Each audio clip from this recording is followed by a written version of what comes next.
Taurus, hello there, my beautiful friends. We're going to do your general tarot reading for late July, moving into early August 2024. Thank you so much for joining me today.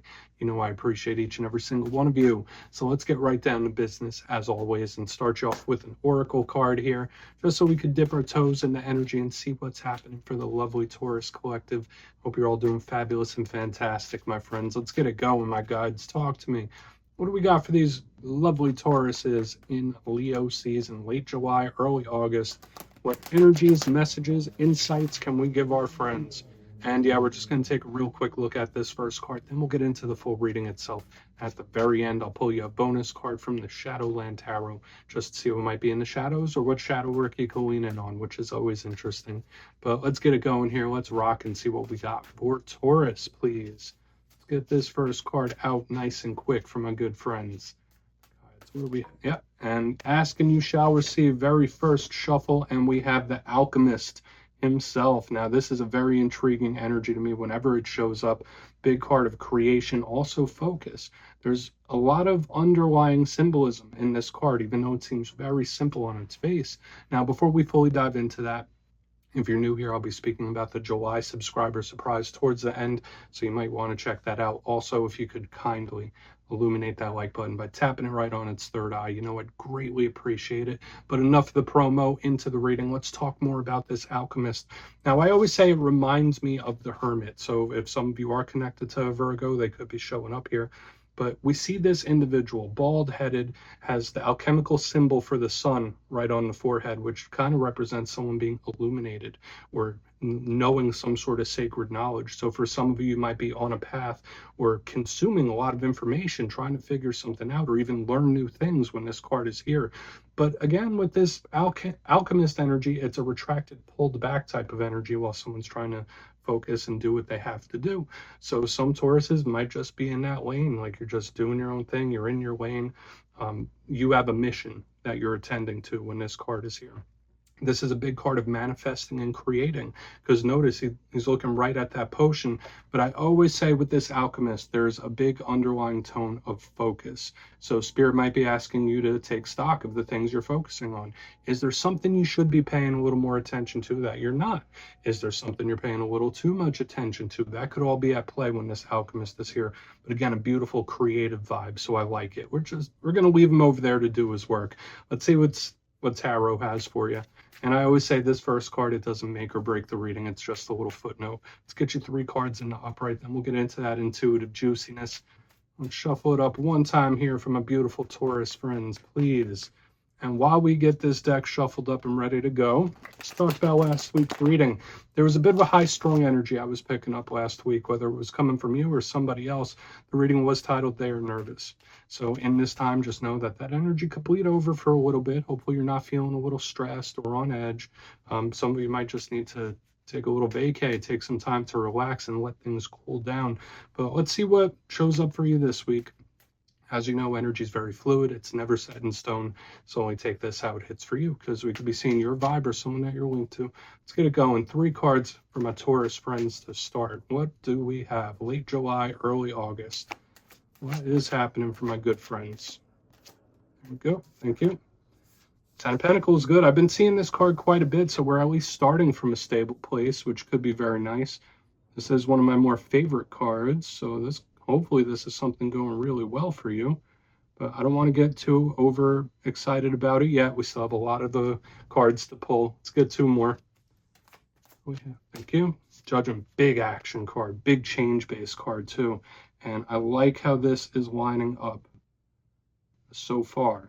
Okay, again, I don't want to jinx myself. Let's get 1 more out here and we'll talk about it. What do we got for Taurus this week, please? What do we got for my good friends? Lots of motivation with this energy too. So for some of you, that could be really, really nice. Okay, we have the 8 of Cups. So there is a lot of action here.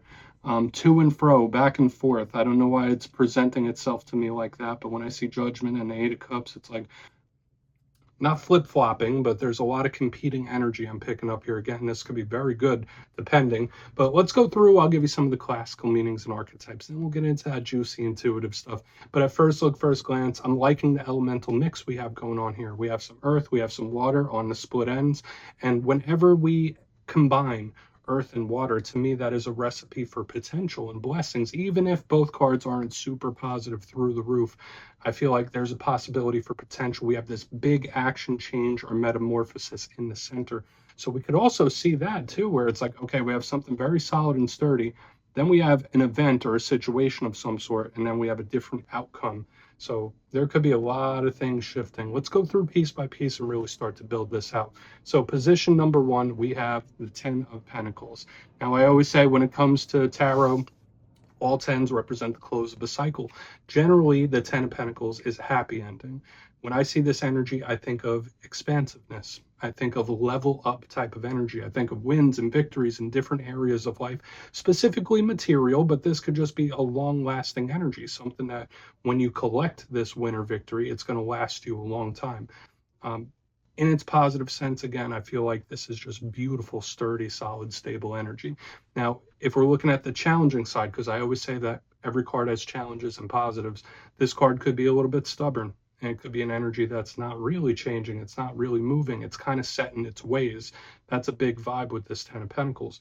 It could represent the home and the family as well. It could represent property and all that kind of stuff. But when I see it, to me, it's just set. It's set, it's good. So whether this is something coming in or something that is. Now, that could absolutely change as we get this 10 of Pentacles back where it belongs, right next to the Amethyst. We have the Judgment card, which is known for shakeups.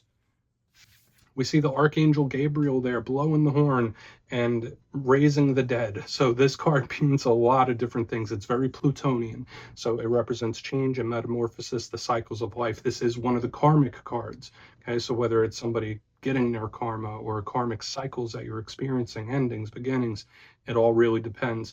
But I always say, to me, sometimes it could be things returning, things reoccurring. You might be making a literal decision or a choice when Judgment is here as well. But the main thing I think of is action and change. Like if we were to just put it in a nutshell and simplify it, that's what this is.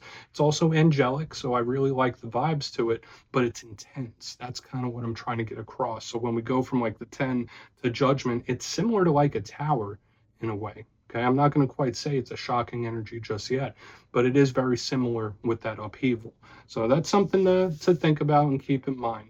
And we'll talk about it a little more. In its positive sense, it is something progressing. It's a big card of action. But in its challenge, it's very unpredictable and explosive. Now, on the back end, we have the 8 of Cups. I like to say that this is a neutral card to me. It's a card of action. It's a card of moving forward. Now, this could also represent walking away from something. So in this time, there might be a situation where you're like, yeah, I don't really want to give much energy to that. There could be a situation or a person or a workplace, you name it, where you're tempted to pull your energy away from it. It's like, I gotta go type of vibe.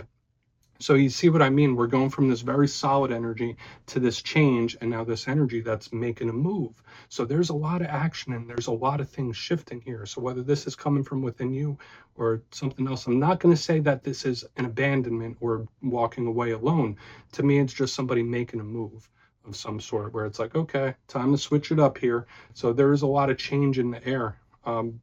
But again, in the challenges, it could be walking away. It could be feelings of abandonment as well. But we're not fully going to go that route just yet because I feel like it could just be an action somebody's taking. So we're going to leave it at that for now. I want to dive deeper in all of it. Let's jump in and clarify. All right, let's get a good shuffle here. What do we got from a Taurus, friends, please? What do we have? And yes, this is where I go intuitive with the message, which means I just tell you how it feels to me. So feel free to do further research or rely on your base knowledge of tarot, because as you know, every single reading is about the reader's interpretation, and I'm just giving you mine. Let's go in on that 10 of Pentacles. And yeah, if you're a reader yourself, please feel free to play along. That's why the box is here. If you're feeling any messages you want to give to Taurus, you can drop it in the comments. I don't mind at all. Okay, 10 of Pentacles. Talk to me. Why is that 10 here? Okay. I mean, we're just surrounded with the karmic energy now. We do have the world. Now, for a big portion of you, this could be something that you're visualizing or you're wanting. This could be a result where it's like, okay, I have a plan. This is how it's going to go. I'm going to work this career. I'm going to go live here. Like, to me, it feels like everything is set in place. Okay. Now, Taurus is a fixed sign. I do have a couple placements in Taurus myself. So I do know it's, very earthy, and with a fixed sign, sometimes we are a little set in our ways, right? But when I see the world, the card of endings and chapters closing for a big portion of you, I do feel like this could be someone visualizing the end goal, which is generally very good. But the thing that has me taking a little pause here is, although we have like this plan set in place, or how we want something to go, or how we see it turning out, is we have this change and this other energy happening right behind it. So I'm going to be very cautious about it. Now let's talk about the world a little more. Yes, it can represent endings. Yes, it's another card of karmic cycles, very similar to judgment right there. For a portion of you, could literally represent the world that we live in, the world today. Sometimes it could even represent cycles returning. So I'll see when we get to judgment if I feel like there could be a situation or even an individual that might pop back up in this time. But the main thing that this is making me feel like is someone who thought they had everything in place, or someone that feels like they have everything in place. Like, no, it's going to go like this, then it's going to go like that. Then this month I'm going to go here, then that month. And then by the time I reach 5 years from now, this is where I'll be. To me, it just feels like someone has everything mapped out, or they thought they did. Okay, so we're just going to keep moving, because again, this isn't the final destination here. It's just what someone's plans were, or what they thought something was. So let's keep moving. Let's get over to judgment.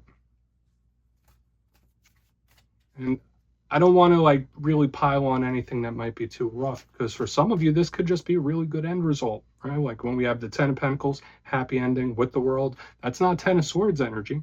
Both of these cards could represent a happy ending or something going your way. I was just giving you my intuitive vibe, where someone just felt like they had everything planned out or set. So let's go in on judgment. Let's see what's happening here. Yep. There it is. That explosive or shocking change. Very tower-like here in the center. And I do feel for a lot of you, this could be something that's already occurred. Now, I want to say this too. There is this double energy of things coming back around, like with what we had here, now what we have there. So just know there could be various things in this time that return in a pretty big way. But the Knight of Wands to me is a card of action. It's a card of movement, very similar to Judgment. It's shaking things up. So I feel for some of you, if this isn't a situation in your life changing, or your life in general going in a different direction than you thought it might, you might just have to roll with the punches here. Now, this could be a fire sign you're connected to. It could be unpredictable. And that's why I'm saying underneath a powerful card of change like Judgment, this could be a surprising change or an unexpected change that either you may be experiencing or you already have. Okay? And I don't feel like we need to overcomplicate it. So it's either that, or to me, that's the energy of something possibly swinging back around and returning in a big way. Let's go in on that Eight of Cups. And we'll do a quick recap before we get into the shadow. We don't need to overcomplicate the whole thing. So why is the Eight of Cups here, please? Thank you. Okay. Moon in reverse. This is somebody that does not like unknowns whatsoever. Okay. And as human beings, which most of us are, right? When there's things that, there's information we need, there's information we want, or there's unknowns, it can be unsettling. And when I'm seeing the Eight of Cups and the Moon in reverse, it's like, yeah, this is unsettling and I don't want to deal with it. And there's a lot of mystery surrounding this back end of the spread, because look, there's nighttime in the moon. We have the moon itself in reverse. So this could be some energy possibly swinging or coming back to life for sure. But I'm picking up this uneasiness where this is someone where they don't do well with unknowns. Now, again, some people are very good with rolling with the punches. Some people are very adaptable and could roll with the changes, and they take it as it comes. That could be an advice for a lot of you in this time. But when I see the Eight of Cups with the Moon in reverse, I don't feel like you're going to unexpectedly give up on something or walk away from something. To me, it's just showing somebody where like they need to know all the things. They need all the information. They need a clear picture, because they're not good with surprises. They're not good with surprises. Okay, so whether that's you or somebody else. And I'm not throwing stones, I'm not casting judgment, but I find it intriguing that in this spread, as opposed to saying like, hey, this is what's coming towards you, this is what's coming towards you, in the front end and on the back end, I'm kind of getting people's personality traits, which is very bizarre in a reading like this. So let's go through and do a quick recap. Lots of different things happening here. If you kindly look in the box, Lots of opposition and energy going on, lots of themes. But in position number one, we have the Ten of Pentacles with the World in the up right now for some of you. Maybe this is a happy ending. Maybe this is something going just as you planned it. With this energy I see in the center, I'm going to say for some of you that might not be the case, but hopefully it is. I'm hoping that for a lot of you. But the Ten of Pentacles with the World, that is a cycle coming to a close of some sort. And it was giving me that personality type where this is someone that's very particular. They have a roadmap. They have a plan for everything they want to do, everything they want to accomplish. It needs to go like this. It needs to go in order. It's just very set in its ways. So that might just be a personality trait you have. Moving to the center, we have Judgment with the Knight of Wands in the upright. Sometimes we lay some good plans out there and we have to roll with the punches, because right here in the center, that's either an explosive or surprising change, something that happens out of nowhere. And it's showing up in a very powerful way. Now, I did say that part of this could be an advice from Spirit saying, like, listen, you're just going to have to roll with the punches on this and take it as it comes. Because when we get to the back end, we have the Eight of Cups with the Moon in reverse, and I'm getting someone that does not do good with surprises whatsoever. They don't do good with mystery. Like, they need the information, they need the answers, or it's something that they could just shun or turn their back on if they don't have all the information, or at least know where they're headed. So do with that information what you will, Taurus. Lots of intriguing little things here. Please take a screenshot. Let's see what's in the shadows for you. That was different. And yeah, we're just going to shuffle out. But I always like to see what card is in the shadows, just to see whether it's something within you or something you don't quite see. Shadow cards don't always have to be a challenge. They could be a good thing too. So let's get you one. Oh, and yes, if you've made it to this point in the reading, please feel free to check out channel memberships. I'll put a link for it in the comments below. It's a beautiful way to support the channel, and I have much love for all my channel members. Okay, shadow card time. What do we got? Maybe it'll give us a little more information about the back end. What do we got in the shadows? Eight of Swords. So yeah, we're kind of tying in the energy we saw last week now with what we're seeing on the back end of this reading. The Eight of Swords is a card that could be a little overthinking, right? And I did say we had that tension that we saw last week, so just know that this energy could still be in the undercurrent. Watch out for the racing thoughts or overthinking or stressing things. Take it easy, take it cool, roll with the punches. Easier said than done, am I right though? But a big thing with the Eight of Swords I want to mention, some of you might be getting a little cabin fever. You might be feeling cornered in one way or another. But if that's not the case, I just want you to know that this is an energy that passes very quickly. This is an energy that moves through very quickly. So whatever it is we might be getting little hints and feelings about within this reading, I don't feel it being extended. I don't feel like it's something that's going to drag. This is something that could move very quickly. Kind of like ripping off a Band-Aid, if that makes sense. But aside from that, just maybe do some mindfulness or whatever it is that you find relaxing to ease stress in this time, because the Eight of Swords to me is just very high strung, and that's in the undercurrent. So Taurus, that's what I have for you this week, my beautiful friends. Don't click away just yet though. I'm going to give you the details of the July subscriber surprise. If you would like to book a personal reading with me, you can check out my digital calendar at my website, mastermetaphysics.com. The link is down below. But for the July subscriber surprise, I'm giving away 2 copies of another one of my favorite decks, the Wizard's Tarot. Absolutely beautiful and works great. So if you'd like to get your name in for this, it's 2 simple things. As always, my friends, first, you must be subscribed. And second, since I have the travel bug lately, let me know down in the comments what is the most beautiful place you visited in person. You'll be entered to win, and at the end of the month, the winners will be announced in my community tab. As always, my friends, much love, and I'll see you soon.